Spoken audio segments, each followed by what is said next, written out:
कौन जीत रहा है महाराष्ट्र? क्या महाराष्ट्र में भी हरियाणा की तरह खेला हो जाएगा?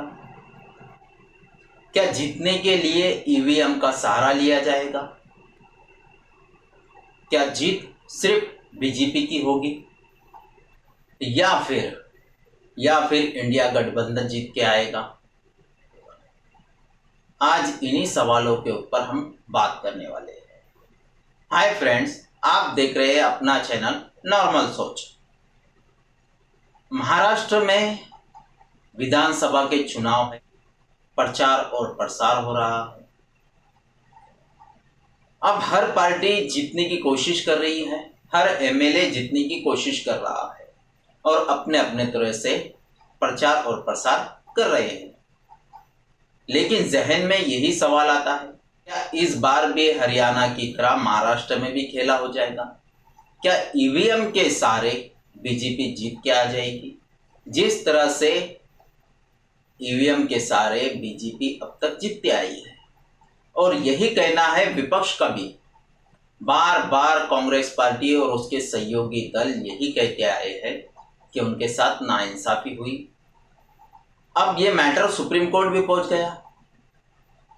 हरियाणा में जो 20 सीटें जीत के आई बीजेपी की, वो गड़बड़ी की वजह से हुआ है, ईवीएम की वजह से हुआ है। अब सवाल लोगों के जहन में ये भी है कि चुनाव आयोग यानी इलेक्शन कमीशन क्या सिर्फ बीजेपी के लिए काम करेगा या वो लोकतंत्र बचाने के लिए भी कुछ करेगा?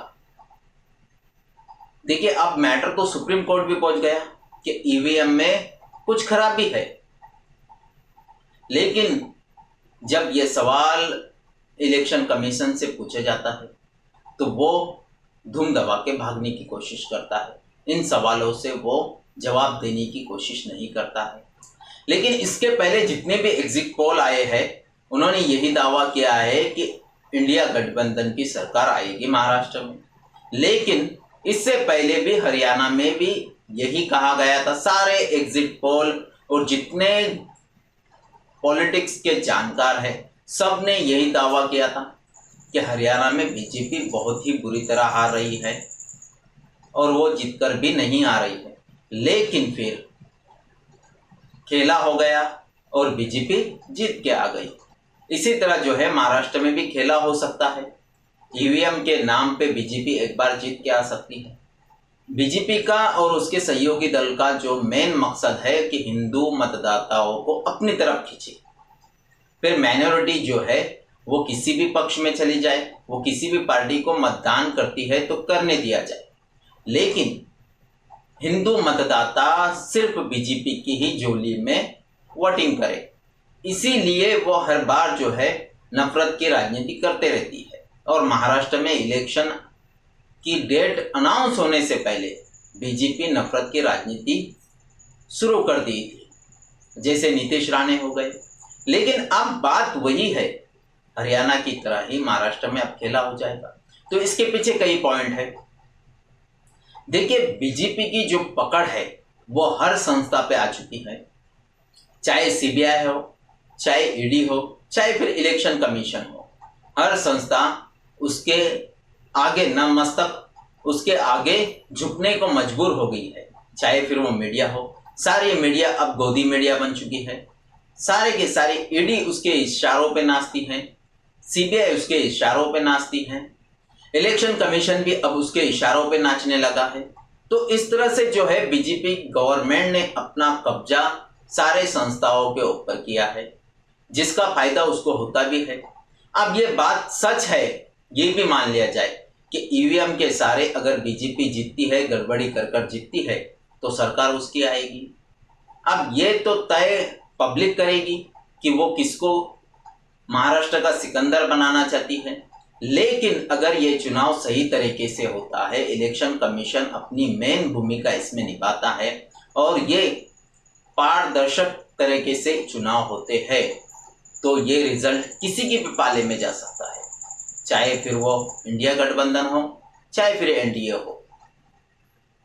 अगर ईवीएम की कुछ गड़बड़ी होती है, जैसे सारे विपक्षी दल सुप्रीम कोर्ट में भी पहुंचकर यही कह रहे हैं कि ईवीएम में कुछ गड़बड़ी है, आप उस पर तवज्जो दें, आप इलेक्शन कमीशन को कुछ बताए।